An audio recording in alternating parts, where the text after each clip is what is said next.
এবার কাশ্মীরকে পাকিস্তানের অংশ হিসেবে উপস্থাপন করল মার্কিন সামরিক বাহিনী। এ নিয়ে তীব্র ক্ষোভের সৃষ্টি হয়েছে ভারতে। কিন্তু কেন এমন দাবি করল মার্কিন বাহিনী? বিস্তারিত জানাচ্ছেন মেহেদী হাসান।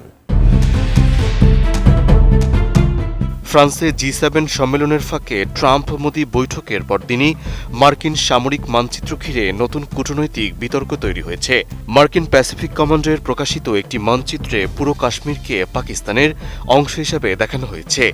একই সঙ্গে চীনের নিয়ন্ত্রণাধীন আকসাই চীনকেও ভারতের বাইরে দেখানো হয়েছে। আর এই মানচিত্র প্রকাশের পর থেকেই ভারতে তীব্র ক্ষোভ দেখা দিয়েছে, কারণ ভারত বারবারই জম্মু কাশ্মীর এবং আকসাই চীনকে নিজেদের অবিচ্ছেদ্য অংশ বলে দাবি করে আসছে। মূলত এই বিতর্কের শুরু হয় মার্কিন সামরিক কমান্ডের নাম পরিবর্তনের ঘোষণাকে কেন্দ্র করে। দীর্ঘদিন ইন্দো প্যাসিফিক কমান্ডো নামে পরিচিত সংস্থাটি আবারও প্যাসিফিক কমান্ডো নামে ফিরে যাওয়ার সিদ্ধান্ত নেয়।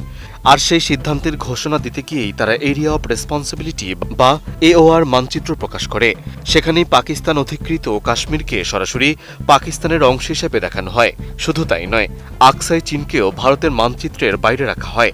ফলে মানচিত্রটি প্রকাশের পরপরই বিষয়টি রাজনৈতিক এবং কূটনৈতিক মহলে আলোচনার কেন্দ্রবিন্দুতে পরিণত হয়। ভারতের আপত্তির মূল কারণ এখানেই। সাধারণত কাশ্মীর ইস্যুতে যুক্তরাষ্ট্রের বিভিন্ন সরকারি সংস্থা একটি সতর্ক অবস্থান অনুসরণ করে। তারা নিয়ন্ত্রণ রেখাকে আলাদা চিহ্ন দিয়ে দেখায়, তবে অঞ্চলটির মালিকানা নিয়ে তারা কোনো সরাসরি অবস্থান নেয় না। কিন্তু এবারের মানচিত্রে সেই পদ্ধতি অনুসরণ করা হয়নি, বরং বিতর্কিত অঞ্চলগুলোকে নির্দিষ্ট দেশের অংশ হিসেবে দেখানো হয়েছে। ফলে নয়াদিল্লির মতে এটি শুধু একটি সাধারণ মানচিত্রগত পরিবর্তন নয়, বরং যুক্তরাষ্ট্রের অবস্থান সম্পর্কে নতুন প্রশ্ন তৈরি করেছে। এমন পরিস্থিতিতে ভারতের রাজনৈতিক এবং কূটনৈতিক মহলে তীব্র প্রতিক্রিয়া দেখা দিয়েছে। দেশটির বিরোধী দল কংগ্রেস সহ বিভিন্ন রাজনৈতিক দল বিষয়টিকে সার্বভৌমত্বের প্রশ্নে বড় ধরনের কূটনৈতিক অবমাননা হিসেবে বর্ণনা করছে। তারা মোদী সরকারের কাছে যুক্তরাষ্ট্রের সঙ্গে বিষয়টি জোরালোভাবে উত্থাপনের দাবি জানিয়েছে। একই সঙ্গে সামাজিক যোগাযোগ মাধ্যমেও ক্ষোভ প্রকাশ করেছে বহু ভারতীয় বিশ্লেষক, সাবেক কর্মকর্তা এবং সাধারণ নাগরিক।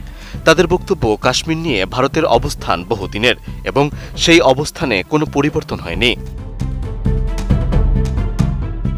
তবে এটি প্রথম ঘটনা নয়। এর আগে চলতি বছরের ফেব্রুয়ারিতে মার্কিন বাণিজ্য প্রতিনিধির দপ্তর থেকে প্রকাশিত এক মানচিত্রে পুরো কাশ্মীরকে ভারতের অংশ হিসেবে দেখানো হয়েছিল। তখন আবার ক্ষোভ জানিয়েছিল পাকিস্তান। ফলে কাশ্মীর প্রশ্নে যুক্তরাষ্ট্রের ভিন্ন ভিন্ন উপস্থাপন দক্ষিণ এশিয়ার ভূরাজনীতিতে নতুন করে বিতর্ক, আলোচনা এবং উত্তেজনার জন্ম দিয়েছে।